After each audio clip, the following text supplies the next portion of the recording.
Speaking of baking, that cake that you shared on Instagram yesterday, Steve. Oh, yeah. Yeah, a major shout out to Elaine Cavallari. As always, basically anytime I come on here, it's just a shout out my girlfriend that used to be at EEI. But yeah, that cake's incredible. I mean, it's tough with something like that because you don't want to touch it.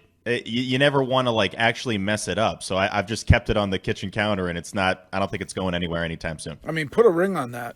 Yeah. I mean, you get a cake that, like that cake confirmed it. Yes. That cake confirmed Ooh, is that breaking news? No, I mean, Oh, wow.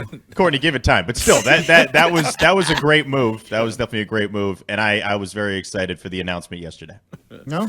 All right, so podcast debuts this weekend, is that correct? So podcast is Thursday. So basically, yesterday was the announcement. I know right here on WEEI, this was a whole fiasco when we were down in spring training. So we kind of jumped the gun a little bit with the announcement, and we were saying that it was debuting yesterday, but that was just to get the people a little excited. It debuts a week from yesterday. So on Thursday is the first episode. There's a chance that the guest is going to be none other than Alex Cora, the manager of the Boston Red Sox. So very excited for that. Excellent. And what did you think of Trevor's story and his first foray into the cesspool that is Boston sports media? Yeah, I thought it was great. I mean, for a lot of these guys, right, it's got to be tough where you're coming into this situation. You have a bunch of reporters kind of, in your face. And I gotta thank Karen a lot more than they do in Denver. So he's going to have a lot more attention on him now. I thought he handled the press conference very well. I get back every time I'm going to talk about Story, I'm going to talk about Bogarts. I think this is just going to be a combo deal that we talk about all year. I just love how Xander handled all of this because he was getting asked nonstop about how he feels about this situation, as if he was going to give some answer other than what he always gives, which is a professional answer. He's not, worried about Story coming for his job or anything like we talked about last week. And this is a guy that's fully ready to have the talents of Trevor Story here to win a championship. Some players say it. Some players go about it like, oh, well, it's great to have another bat here. Xander really means it. Like he carries himself like the captain of the team, and I've always respected that, and that's why I really do think he's going to be here long term. You do? He loves being here. I think he would take less money to be in Boston. Not a lot of guys are doing the discount thing. I know Brady kind of set the tone for it in the NFL. Doesn't really happen that often, especially when you see the money Correa got, the money Seager got, some of these enormous shortstops going off the books this year. It's Xander, I think, is going to be here long term. Chaim talks about wanting him to be here long term. Everything that you read between the lines here, and even in the getting the vibe in Fort Myers, I don't get the vibe at all that Xander isn't going to be there next year for spring training, the year after and the year after that. I really think he's going to be here for the long haul, and I think Story's going to get used to that second base position. Worst case, they flip. Worst case, Xander said he's fine playing second. Not this year. He said he wants to be obviously the shortstop, but he's open to the move to second base, and I think that's something that he would do if it's the difference between staying here or not. Well, I look at it like this, Steve, because we had talked about this, and I had said, that was the other thing with the Carlos Correa, potentially if they made a move for him. But why not just put Story at third base and put Devers at second? If third is harder to play than second base, and if Devers has been having issues, and now, if you can have both Xander Bogaerts and Story there, now aren't you arguably have one of the better, right sides of the infield or left sides, however you're viewing it, where you're shortstop and your third baseman? Per usual, Wiggy with another baseball take that's incredible. I mean, this is every time I'm on here. I'm starting to think you should be the Odyssey baseball insider. You should just take my position. I don't want that. Well, speaking of being on here, Texter says complete hardo move to be in town and Zoom it from home. Oh, well, shout out to my guy, Ken Laird. He has allowed me to do this in my studio. Let me tell you, though, I don't know how you guys do this, how you get up this early. The 7 o'clock hour is a huge deal to me for me to be up right now, but of course I would do it for you guys. You guys are incredible. Well, some days I don't.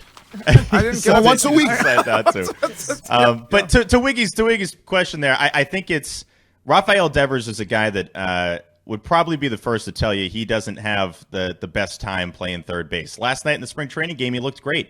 And this is how it goes. Typically, he'll have a good stretch, and he's picking balls, he's catching, diving all over the place, making great plays.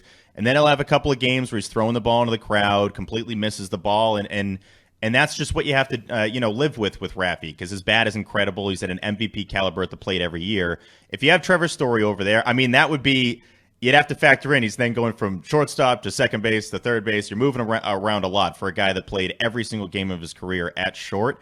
But I wouldn't hate the idea because, I mean, there are times it's tough to watch Rafi over there at third base. Having him adjust to second is a whole nother conversation.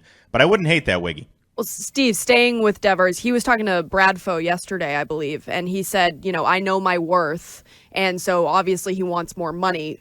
From an outside perspective for you, because obviously the Red Sox will have a worth on him, he'll have his own worth. For you, what is that worth? How much would you spend on him as a contract extension?